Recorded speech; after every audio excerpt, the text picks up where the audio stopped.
ഞാൻ ഇന്ന് ഈ സെക്ഷനിൽ ഉദ്ദേശിക്കുന്നത് ജസ്റ്റ് നിങ്ങൾക്കൊരു ഇൻട്രൊഡക്ഷൻ പാർട്ട് പോലെ അല്ലെങ്കിൽ ഇതുവരെ എന്ത് പഠിച്ചു എന്നുള്ളത് ജസ്റ്റ് ഒന്ന് ബ്രഷപ്പ് ചെയ്യാൻ വേണ്ടിയിട്ട് ഒരു റിവൈസിങ് സെക്ഷൻ പോലെയാണ് ഞാൻ ഈ വീഡിയോ പ്ലാൻ ചെയ്തിരിക്കുന്നത്.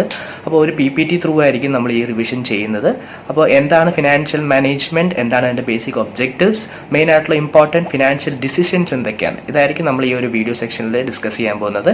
അപ്പോൾ നമ്മൾ ഈ ഒരു വീഡിയോ സെക്ഷൻ നമ്മൾ ഡിസ്കസ് ചെയ്തതിന് ശേഷം നമുക്ക് അടുത്ത ടോപ്പിക്കിലേക്ക് അല്ലെങ്കിൽ ഇനി പഠിപ്പിക്കാനുള്ള ടോപ്പിക്കിലേക്ക് പോയാൽ മാത്രമേ നിങ്ങൾക്ക് കൃത്യമായിട്ട് ഫോളോ ചെയ്യാൻ പറ്റുള്ളൂ. അപ്പോൾ ഈ ഒരു സെക്ഷൻ നിങ്ങൾ നല്ല രീതിയിൽ മനസ്സിലാക്കി നിങ്ങളുടെ കയ്യിലുള്ള നോട്ട്സ് വെച്ച് ജസ്റ്റ് ഒന്ന് റിവൈസ് ചെയ്തതിന് ശേഷം മാത്രമേ നമ്മൾ നമ്മുടെ പുതിയ ടോപ്പിക് അല്ലെങ്കിൽ ഇനി പഠിക്കാനുള്ള ടോപ്പിക്കിലേക്ക് നമ്മൾ കടക്കാൻ ഉദ്ദേശിക്കുന്നുള്ളൂ. ഓക്കെ, അപ്പോൾ നമ്മൾ ഇന്ന് ഇവിടെ ഡിസ്കസ് ചെയ്യാൻ പോകുന്ന PPT സെക്ഷനിൽ നമ്മൾ ഡിസ്കസ് ചെയ്യാൻ പോകുന്ന topic introduction to financial management ആണ്. നമ്മുടെ സിലബസിലെ ഫസ്റ്റ് മോഡ്യൂൾ നമ്മൾ പഠിച്ച ഇൻട്രൊഡക്ഷൻ ടു ഫിനാൻഷ്യൽ മാനേജ്മെൻറ്റ് എന്ന സെക്ഷനിൽ വരുന്ന കാര്യങ്ങളാണ് നമ്മൾ ഈ ഒരു PPT സെക്ഷനിൽ റിവൈസ് ചെയ്യാൻ പോകുന്നത്.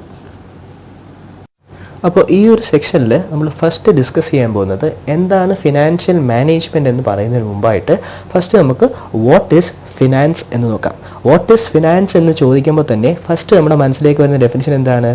Finance is the life blood of business.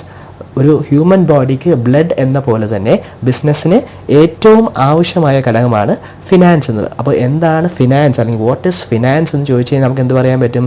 It is the provision of money at the time when it is required. ബിസിനസ്സിന് ആവശ്യമുണ്ടാകുന്ന സമയത്ത് അതിന് ആവശ്യമാകുന്ന മണി അല്ലെങ്കിൽ ആ ഒരു പണത്തിനെയാണ് നമ്മൾ എന്ത് പറയുക? ഫിനാൻസ് എന്ന പേരിൽ അറിയപ്പെടുക. അപ്പോൾ എന്താണ് ഫിനാൻസ് എന്ന് നമ്മൾ കണ്ടു. നെക്സ്റ്റ് നമുക്ക് നോക്കാനുള്ളത് ഫിനാൻസിനെ മെയിനായിട്ട് നമ്മൾ രണ്ടായിട്ടാണ് ഡിവൈഡ് ചെയ്തേക്കുന്നത്, public finance and private finance. Public finance എന്ന് പറഞ്ഞു കഴിഞ്ഞാൽ it is the requirements, receipts and disbursement of funds in case of government institutions. Government ഇൻസ്റ്റിറ്റ്യൂഷൻസിന് ആവശ്യമായതും അവർ ചെലവാക്കുന്നതുമായ പൈസനെയാണ് നമ്മൾ പബ്ലിക് ഫിനാൻസ് എന്ന പേരിൽ അറിയപ്പെടുക. ഗവൺമെൻറ് ഇൻസ്റ്റിറ്റ്യൂഷൻസ് എന്ന് പറയുമ്പോൾ central government, state government, local self government തുടങ്ങിയ ഗവൺമെൻറ് ഇൻസ്റ്റിറ്റ്യൂഷൻസ് ചെലവാക്കുന്ന ഫണ്ടിനെയാണ് നമ്മൾ പബ്ലിക് ഫിനാൻസ് എന്ന പേരിൽ അറിയപ്പെടുക. At the same time private finance means the requirements, receipts and disbursement of funds in case of individuals, a profit-seeking business organization and non-profit organizations. ഒരു business non government ആയിട്ടുള്ള business organisation, അത് പ്രോഫിറ്റിന് വേണ്ടിയുള്ളതാവാം, non profit organisation ആവാം, അല്ലെങ്കിൽ ഒരു individual ആവാം. ഇവർക്കെല്ലാം ആവശ്യമായ ഫണ്ടും ഇവർ ചെലവാക്കുന്ന ഫണ്ട്സിനെ എല്ലാമാണ് നമ്മൾ പ്രൈവറ്റ് ഫിനാൻസ് എന്ന പേരിൽ അറിയപ്പെടുക. അപ്പോൾ ഫിനാൻസിനെ നമ്മൾ രണ്ടായിട്ടാണ് ഡിവൈഡ് ചെയ്തേക്കുന്നത്, public finance and private finance. അപ്പോൾ ഇനി നമുക്ക് ഫിനാൻഷ്യൽ മാനേജ്മെൻറ്റിലേക്ക് വരാം. അപ്പോൾ എന്താണ് മാനേജ്മെൻറ്റ് എന്ന് നമുക്കറിയാം. നമ്മുടെ കയ്യിൽ അവൈലബിൾ അല്ലെങ്കിൽ ബിസിനസ്സിന് അവൈലബിൾ ആയിട്ടുള്ള റിസോഴ്സിനെ അതിനെ ഏറ്റവും എഫക്റ്റീവായിട്ടുള്ള രീതിയിൽ യൂട്ടിലൈസ് ചെയ്യാൻ വേണ്ടിയിട്ട് നമ്മളതിനെ പ്ലാൻ ചെയ്ത് ഓർഗനൈസ് ചെയ്ത് കൺട്രോൾ ചെയ്ത് അതിൽ നിന്നും ഒരു ഫ്രൂട്ട്ഫുൾ അല്ലെങ്കിൽ ഏറ്റവും ഒപ്റ്റിമൽ ആയിട്ട് റിസൾട്ട് കണ്ടെത്തുന്ന ഒരു ആക്ടിവിറ്റീനെയാണ് നമ്മൾ മാനേജ്മെൻറ്റ് ആക്ടിവിറ്റി എന്ന് പറയുക. അപ്പോൾ എന്തായിരിക്കും financial management? Financial management is that part of management that deals with planning and controlling of financial resources. Financial resources നമ്മുടെ കയ്യിൽ അവൈലബിൾ ആയിട്ടുള്ള പല വിധത്തിലുള്ള ഫിനാൻഷ്യൽ റിസോഴ്സിനെ ഏറ്റവും നല്ല രീതിയിൽ പ്ലാൻ ചെയ്ത് കൺട്രോൾ ചെയ്ത് അതിൻ്റെ നമ്മുടെ കയ്യിലുള്ള ഫിനാൻഷ്യൽ റിസോഴ്സിൻ്റെ ഏറ്റവും ഒപ്റ്റിമൽ ആയിട്ടുള്ള റിസൾട്ട് കണ്ടെത്താനായിട്ട് നമ്മൾ കണ്ടക്ട് ചെയ്യുന്ന ആക്ടിവിറ്റിയാണ് ഫിനാൻഷ്യൽ മാനേജ്മെൻറ്റ് എന്ന് പറയുന്നത്. അപ്പോൾ എന്താണ് ഫിനാൻഷ്യൽ മാനേജ്മെൻറ്റ് എന്ന് ചോദിച്ചു കഴിഞ്ഞാൽ നമ്മുടെ കയ്യിൽ അവൈലബിൾ ആയിട്ടുള്ള ഫിനാൻഷ്യൽ റിസോഴ്സിനെ ഏറ്റവും ഒപ്റ്റിമൽ ആയിട്ടുള്ള രീതിയിൽ പ്ലാൻ ചെയ്ത് കൺട്രോൾ ചെയ്ത് യൂട്ടിലൈസ് ചെയ്യുന്നതിനാണ് നമ്മൾ ഫിനാൻഷ്യൽ മാനേജ്മെൻറ്റ് എന്ന് പറയുക. ഫിനാൻഷ്യൽ മാനേജ്മെൻറ്റിന് മെയിനായിട്ട് രണ്ട് ഒബ്ജക്റ്റീവ്സ് ആണുള്ളത്, profit maximisation and wealth maximisation. Profit maximisation എന്ന് പറഞ്ഞു കഴിഞ്ഞാൽ ഒരു ട്രഡീഷണൽ അപ്രോച്ചാണ്. As per traditional approach it means maximising profit through efficient utilisation of available resources. നമ്മുടെ കയ്യിൽ അവൈലബിൾ ആയിട്ടുള്ള ഫിനാൻഷ്യൽ റിസോഴ്സിനെ യൂസ് ചെയ്ത് ഏറ്റവും ഒപ്റ്റിമലായിട്ട് അല്ലെങ്കിൽ ഏറ്റവും എഫിഷ്യൻ്റ് ആയിട്ട് പ്രോഫിറ്റിനെ ഇൻക്രീസ് ചെയ്യുക എന്നുള്ളതാണ് ഫസ്റ്റ് ഒബ്ജക്റ്റീവായ പ്രോഫിറ്റ് മാക്സിമൈസേഷനിൽ പറയുന്നത്. At the same time wealth maximisation നമ്മൾ സെക്കൻഡ് ഒബ്ജക്റ്റീവായ വെൽത്ത് മാക്സിമൈസേഷൻ എന്ന് പറയുന്നത് കുറച്ചുകൂടി ഒരു മോഡേൺ അപ്രോച്ചാണ്. മോഡേൺ അപ്രോച്ച് എന്ന് പറയുമ്പോൾ പ്രോഫിറ്റ് മാത്രം ഇൻക്രീസ് ചെയ്താൽ പോരാ, at the same time stock ഹോൾഡേഴ്സിൻ്റെ വെൽത്തും കൂടെ ഇൻക്രീസ് ചെയ്യണം. പ്രോഫിറ്റ് മാത്രമായിരിക്കരുത് ഒരു ബിസിനസ്സിൻ്റെ ഒബ്ജക്റ്റീവ് വെൽത്ത് മാക്സിമൈസേഷൻ കൂടെ ആവണം. വെൽത്ത് മാക്സിമൈസേഷൻ എന്ന് പറഞ്ഞു കഴിഞ്ഞാൽ it means increasing the wealth of stockholders by efficient allocation of productive resources for raising the wealth of the company. ബിസിനസ്സിന് അവൈലബിൾ ആയിട്ടുള്ള റിസോഴ്സസിനെ ഏറ്റവും പ്രൊഡക്റ്റീവ് ആയിട്ടുള്ള മേഖലകളിൽ ഇൻവെസ്റ്റ് ചെയ്ത് ബിസിനസ്സിൻ്റെ മൊത്തത്തിൽ, കമ്പനിയുടെ മൊത്തത്തിൽ വെൽത്ത് ഇൻക്രീസ് ചെയ്യുക. വെൽത്ത് ഇൻക്രീസ് ചെയ്യാൻ ഉദ്ദേശിക്കുന്നത് കമ്പനിയുടെ ഷെയർ ഹോൾഡേഴ്സ് ആയിട്ടുള്ളവരുടെ ഇൻഡിവിജ്വൽ ഷെയർസിൻ്റെ വാല്യൂ ഇൻക്രീസ് ചെയ്യുക. കമ്പനിയുടെ ഷെയർ ഹോൾഡേഴ്സിൻ്റെ വാല്യൂ ഇൻക്രീസ് ചെയ്യുമ്പോൾ ഓട്ടോമാറ്റിക്കായിട്ട് എന്ത് കൂടും? കമ്പനിയുടെ വെൽത്ത് ഇൻക്രീസ് ചെയ്യും, അല്ലെങ്കിൽ കമ്പനിയുടെ മാർക്കറ്റ് വാല്യൂ ഇൻക്രീസ് ചെയ്യും. അപ്പോൾ അതാണ് സെക്കൻഡ് ഒബ്ജക്റ്റീവായിട്ട് നമ്മൾ പറയുക. വെൽത്ത് മാക്സിമൈസേഷൻ ഉദ്ദേശിക്കുന്നത് സ്റ്റോക്ക് ഹോൾഡേഴ്സിൻ്റെ വെൽത്ത് ഇൻക്രീസ് ചെയ്യുക. വെൽത്ത് ഇൻക്രീസ് ചെയ്യുക എന്ന് പറയുന്നത് അവരുടെ ഷെയർസിൻ്റെ മാർക്കറ്റ് വാല്യൂ ഇൻക്രീസ് ചെയ്യുക. ഇത് കുറച്ചുകൂടെ ഒരു മോഡേൺ അപ്രോച്ചാണ്. അതായത് ബിസിനസ്സിന് പ്രോഫിറ്റ് മാത്രം ഇൻക്രീസ് ചെയ്താൽ മാത്രം പോരാ, അറ്റ് ദ സെയിം ടൈം എന്തുകൂടെ ഇൻക്രീസ് ചെയ്യണം? വെൽത്തും കൂടെ ഇൻക്രീസ് ചെയ്താൽ മാത്രമേ ഫ്യൂച്ചറിൽ നല്ല ലോങ് ലാസ്റ്റിംഗ് ആയിട്ട് ബിസിനസ് സക്സസ്ഫുൾ ആയിട്ട് മുന്നോട്ട് കൊണ്ടുപോകാൻ പറ്റുള്ളൂ. അപ്പോൾ നമ്മൾ എന്താണ് ഫിനാൻഷ്യൽ മാനേജ്മെൻറ്റ് എന്ന് പഠിച്ചു, എന്തൊക്കെയാണ് ഫിനാൻഷ്യൽ മാനേജ്മെൻറ്റിൻ്റെ ഒബ്ജക്റ്റീവ്സ് എന്നും പറഞ്ഞു, എന്തൊക്കെയാണ് profit maximisation and wealth maximisation. Next നമുക്ക് നോക്കാനുള്ളത് ഇമ്പോർട്ടൻ്റ് ആയിട്ടുള്ള ഫിനാൻസിങ് ഡിസിഷൻസ് എന്തൊക്കെയാണ്. ഫിനാൻഷ്യൽ ഡിസിഷൻസ്, ഇമ്പോർട്ടൻ്റ് ആയിട്ടുള്ള 3 ഫിനാൻഷ്യൽ ഡിസിഷൻസ് ആണ്: investment decision, financing decision and dividend decision. നമുക്കറിയാം, ഒരു മാനേജർ, ഫിനാൻഷ്യൽ മാനേജർ ആവട്ടെ അല്ലെങ്കിൽ ഏതൊരു മാനേജർ ആവട്ടെ, അദ്ദേഹത്തിൻ്റെ ഏറ്റവും ഇമ്പോർട്ടൻ്റ് ആയിട്ടുള്ള ഫംഗ്ഷൻ എന്ന് പറയുന്നത് കറക്റ്റ് ആയിട്ടുള്ള ഡിസിഷൻസ് എടുക്കുക എന്നുള്ളത്. അപ്പോൾ ഒരു ഫിനാൻഷ്യൽ മാനേജറെ സംബന്ധിച്ചിടത്തോളം ഏറ്റവും ഇമ്പോർട്ടൻ്റ് ആയിട്ടുള്ള 3 ഡിസിഷൻസ് ആണ്: investment decision, financing decision and dividend decision. അപ്പോൾ നമുക്കിനി ഇമ്പോർട്ടൻ്റ് ആയിട്ടുള്ള 3 ഫിനാൻഷ്യൽ ഡിസിഷനെ ഇൻഡിവിജ്വലായിട്ട് ഓരോ ഡിസിഷൻസ് ആയിട്ട് ഡിസ്കസ് ചെയ്യാം. First, investment decision. It relates to the determination of total amount of assets to be held in the firm. ഒരു ബിസിനസ്സിന് ആവശ്യമായിട്ടുള്ള ടോട്ടൽ അസറ്റ് എത്രയാണെന്ന് തീരുമാനിക്കുന്നതിനാണ് നമ്മൾ ഇൻവെസ്റ്റ്മെൻറ്റ് ഡിസിഷൻ എന്ന് പറയുക. ഒരു ബിസിനസ്സിന് ഏത് വലുപ്പത്തിലായിരിക്കണം അല്ലെങ്കിൽ എത്രത്തോളം എമൗണ്ട് നമ്മൾ ഇൻവെസ്റ്റ് ചെയ്യണമെന്ന് തീരുമാനിക്കുന്നതിനാണ് ഇൻവെസ്റ്റ്മെൻറ്റ് ഡിസിഷൻ എന്ന് പറയുക. ഇൻവെസ്റ്റ്മെൻറ്റ് ഡിസിഷനെ മെയിനായിട്ട് 2ആയിട്ട് നമ്മൾ ക്ലാസിഫൈ ചെയ്തിട്ടുണ്ട്: long term investment decision and short term investment decision. Long term investment decision എന്ന് പറയുമ്പോൾ മെയിനായിട്ട് ക്യാപിറ്റൽ ബഡ്ജറ്റിംഗ് ആണ്. ക്യാപിറ്റൽ ബഡ്ജറ്റിംഗ് എന്ന് പറയുമ്പോൾ ഫിക്സ്ഡ് അസറ്റ്സ്, എത്രത്തോളം ഫിക്സ്ഡ് അസറ്റ്സ് നമുക്ക് ബിസിനസ്സിന് ആവശ്യമായിട്ടുണ്ട്, എത്രത്തോളം ഫിക്സ്ഡ് അസറ്റ് നമ്മൾ ക്രിയേറ്റ് ചെയ്യണമെന്ന് ഡിസൈഡ് ചെയ്യുന്നതിനാണ് ലോങ് ടേം ഇൻവെസ്റ്റ്മെൻറ്റ് ഡിസിഷൻ എന്നും. At the same time short term investment decision എന്ന് പറഞ്ഞു കഴിഞ്ഞാൽ വർക്കിംഗ് ക്യാപിറ്റൽ മാനേജ്മെൻറ്റ് ആണ്. Working capital day to day operations അല്ലെങ്കിൽ കറണ്ട് അസറ്റ്സ് എത്രത്തോളം വേണമെന്ന് ഡിസൈഡ് ചെയ്യുന്നതിനാണ് നമ്മൾ ഷോർട്ട് ടേം ഇൻവെസ്റ്റ്മെൻറ്റ് ഡിസിഷൻ എന്ന് പറയാം. അപ്പോൾ ഫസ്റ്റ് ഇമ്പോർട്ടൻറ്റ് ഡിസിഷനായ ഇൻവെസ്റ്റ്മെൻറ്റ് ഡിസിഷൻ എന്ന് പറഞ്ഞു കഴിഞ്ഞാൽ it is the determination of total amount of assets to be held in a firm. ഒരു ബിസിനസ്സിന് ആവശ്യമായിട്ടുള്ള ടോട്ടൽ അസറ്റ്സ്, എത്രത്തോളം അസറ്റ്സ് വേണ്ടി വരുമെന്ന് ഡിസൈഡ് ചെയ്യുന്നതിനാണ് ഇൻവെസ്റ്റ്മെൻറ്റ് ഡിസിഷൻ എന്നും. ഇൻവെസ്റ്റ്മെൻറ്റ് ഡിസിഷൻ 2 രീതിയിലുണ്ട്: long term and short term. Long term എന്ന് കഴിഞ്ഞാൽ ഫിക്സ്ഡ് അസറ്റ്സ് എന്ന്, ഫിക്സ്ഡ് അസറ്റ്സ് എത്രത്തോളം വേണമെന്ന് ഡിസൈഡ് ചെയ്യുന്നത്. ഷോർട്ട് ടേം എന്ന് പറയുമ്പോൾ കറണ്ട് അസറ്റ്സ് എത്രത്തോളം വേണമെന്ന് ഡിസൈഡ് ചെയ്യുന്നതിനാണ് നമ്മൾ 2 രീതിയിലുള്ള ഇൻവെസ്റ്റ്മെൻറ്റ് ഡിസിഷൻസ് എന്ന് പറയാം. വൺസ് ഒരു financial manager investment decision finalise ചെയ്തതിന് ശേഷം, അതായത് എത്രത്തോളം അസറ്റ്സ് ബിസിനസ്സിന് വേണമെന്ന് തീരുമാനിച്ചതിന് ശേഷം അടുത്തതായിട്ട് തീരുമാനിക്കുന്നതാണ് ഈ അസറ്റ്സിനെ അക്വയർ ചെയ്യാനായിട്ടുള്ള ഫിനാൻഷ്യൽ സോഴ്സസ്, അല്ലെങ്കിൽ നമുക്ക് ആവശ്യമുള്ള ഫണ്ട് ഏതൊക്കെ സോഴ്സിൽ നിന്നും കണ്ടെത്തണമെന്നുള്ളത്. ആ ഒരു ഡിസിഷൻ അല്ലെങ്കിൽ ഏതൊക്കെ സോഴ്സ് ഓഫ് ഫണ്ട്സ് നമ്മൾ സെലക്ട് ചെയ്യണമെന്ന ഡിസിഷനെയാണ് നമ്മൾ ഫിനാൻസിങ് ഡിസിഷൻ എന്ന് പറയുക. A manager has to select sources of funds which will make optimal capital structure. നമുക്ക് ആവശ്യമായിട്ടുള്ള ക്യാപിറ്റലിനെ ഫോം ചെയ്യാനായിട്ട് ഏതൊക്കെ സോഴ്സ് ഓഫ് ഫിനാൻസ് നമ്മൾ യൂസ് ചെയ്യണം എന്നുള്ളതാണ് അടുത്ത സെക്കൻഡ് ഇമ്പോർട്ടൻറ്റ് ഡിസിഷനായ ഫിനാൻസിങ് ഡിസിഷൻ്റെ അകത്ത് നമ്മൾ ഡിസ്കസ് ചെയ്യുന്നത്. ഒരു ഫിനാൻസിങ് ഡിസിഷൻ്റെ അകത്ത് ഫിനാൻഷ്യൽ മാനേജർ മെയിനായിട്ട് എടുക്കുന്ന തീരുമാനങ്ങൾ എന്താണെന്ന് ചോദിച്ചു കഴിഞ്ഞാൽ, the important things to be decided here is the proportion of various sources in the overall capital mix of the firm.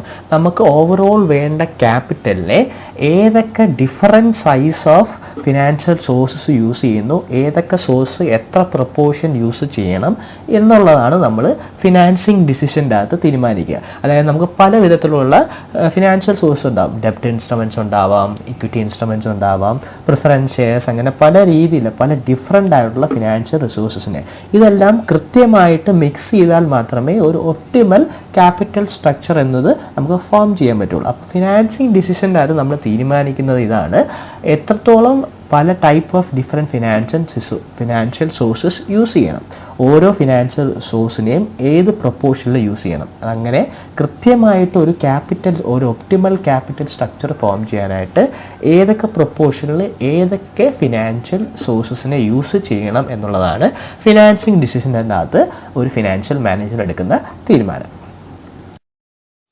അപ്പോൾ തേർഡ് ഫിനാൻഷ്യൽ ഡിസിഷനാണ് ഡിവിഡൻഡ് ഡിസിഷൻ. അപ്പോൾ എന്താണ് ഡിവിഡൻഡ് ഡിസിഷൻ എന്ന് പറയുന്നതിന് മുമ്പായിട്ട് നമുക്ക് എന്താണ് ഡിവിഡൻഡ് എന്ന് പറയണം. The term dividend refers to that part of a profit of a company which is distributed by it among its shareholders.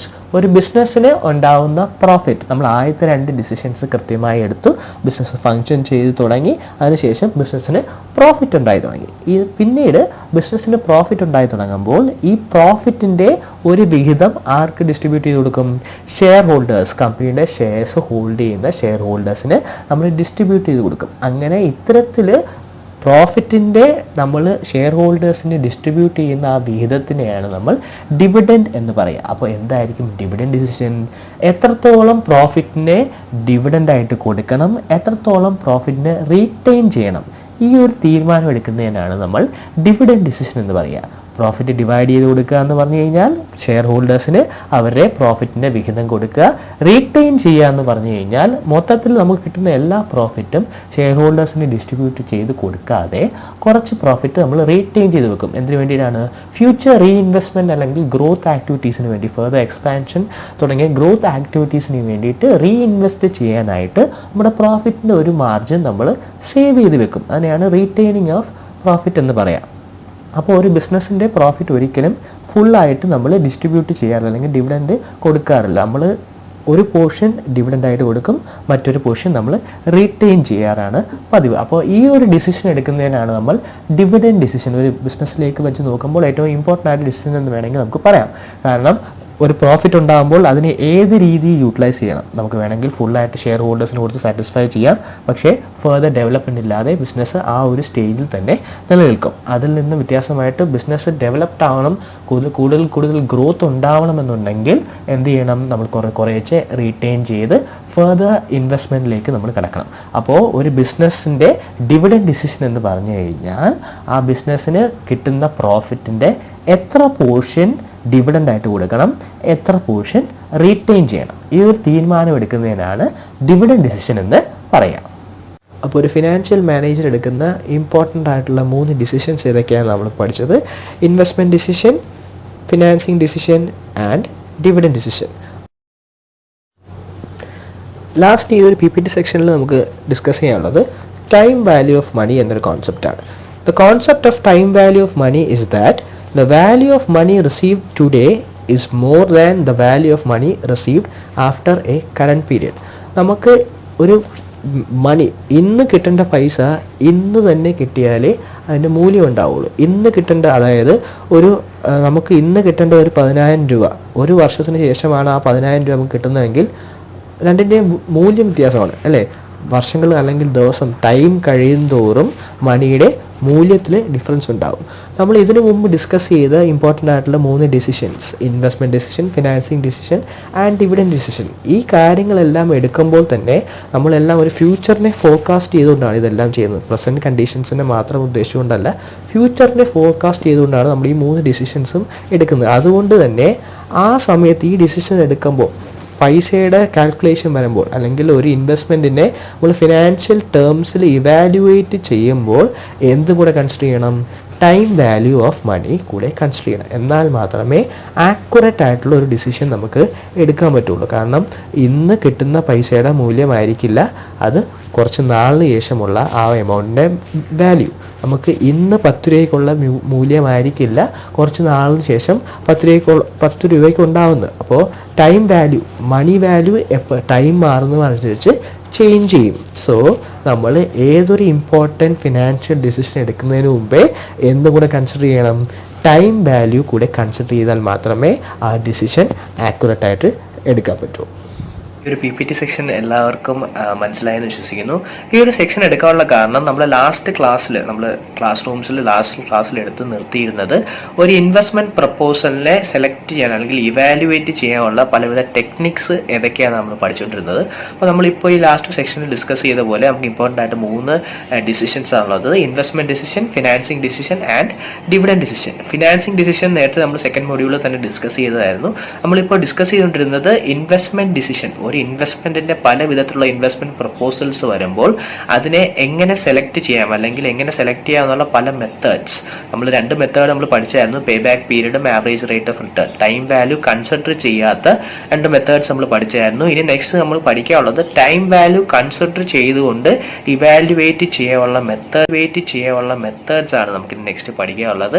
Net present value, internal rate of return and profitability index. Net present value നമ്മൾ start ചെയ്ത് വെച്ചായിരുന്നു.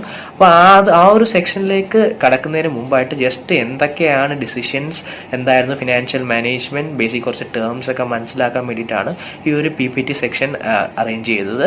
എല്ലാവർക്കും മനസ്സിലായെന്ന് വിശ്വസിക്കുന്നു. അപ്പോൾ next സെക്ഷനിലേക്ക്, അതായത് next evaluation മെത്തേഡ്സിലേക്ക് കടക്കുന്നതിന് മുമ്പായിട്ട് നിങ്ങളുടെ കയ്യിൽ അവൈലബിൾ ആയിട്ടുള്ള നോട്ട്സ് വെച്ചിട്ട് ജസ്റ്റ് ഒന്ന് ബ്രഷപ്പ് ചെയ്യുക, എല്ലാ കാര്യങ്ങളും ഒന്ന് വായിച്ചു നോക്കുക, ടേംസ് എല്ലാം ഒന്ന് മനസ്സിലാക്കി വെക്കുക. എന്നാൽ മാത്രമേ അടുത്ത സെക്ഷൻ ഞാൻ എന്താണ് മെത്തേഡ്സിലേക്കായിരിക്കും ഡയറക്റ്റ് കിടക്കാൻ പോകുന്നത്. അപ്പോൾ അത് മനസ്സിലാവണമെങ്കിൽ നിങ്ങൾ കൃത്യമായിട്ട് ഇതിനു മുമ്പുള്ള നോട്ട്സ് എല്ലാം ഒന്ന് മനസ്സിലാക്കി എല്ലാം ഒന്ന് കൃത്യമായിട്ടൊന്ന് റിവൈസ് ചെയ്ത് വെക്കണം. അപ്പോൾ എല്ലാവരും സേഫായിട്ട് ഇരിക്കുന്നു പ്രതീക്ഷിക്കുന്നു. അപ്പോൾ ഈ ഒരു സെക്ഷൻ ഹെൽപ്ഫുൾ ആകുമെന്ന് പ്രതീക്ഷിക്കുന്നു. തുടർന്നും ഇങ്ങനത്തെ സെക്ഷൻസ് ഉണ്ടാവും. എല്ലാവരും കോപ്പറേറ്റ് ചെയ്യുക. അപ്പോൾ have A nice day. Thank you.